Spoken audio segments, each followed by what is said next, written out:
తీసుకుంటుంది. అందుకే కన్యాదానం చేసేటప్పుడు తన బిడ్డని లక్ష్మీ స్వరూపంగా భావన చేసి పద్మంలో కూర్చోపెడతారు.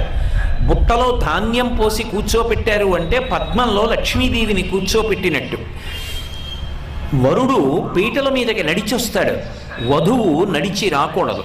ఎందుకంటే ఆమె లక్ష్మి కనుక బుట్టలో కూర్చోపెట్టి మేనమామలెత్తి తీసుకొస్తారు. ఎందుకు తీసుకొస్తారు అంటే తెలుగునాట ఒక ఆచారం ఉంది. అక్క చెల్లెలకి ఆడపిల్ల పుట్టిందనుకోండి, ఆమె యొక్క అన్నదమ్ములకి సహజంగా కూడా వరస అవుతుంది. అందుకని ఒరే నీకు భార్య పుట్టిందిరా అంటారు. ఈమెని లక్ష్మిగా చూశాం, ఈమె నారాయణుణ్ణి చేరుతోంది, నేను మేనమామని కదా అని ఎప్పుడూ కూడా ఈమెని నా భార్య అన్న భావనతో నేను చూడలేదు అని చెప్పడానికి మేనమామ పంచ కట్టుకుని ఉత్తరీయం వేసుకొని లక్ష్మిని నారాయణుడికి చేరుస్తున్నానని బుట్టలో ఎత్తి పీటల మీద తీసుకొస్తారు.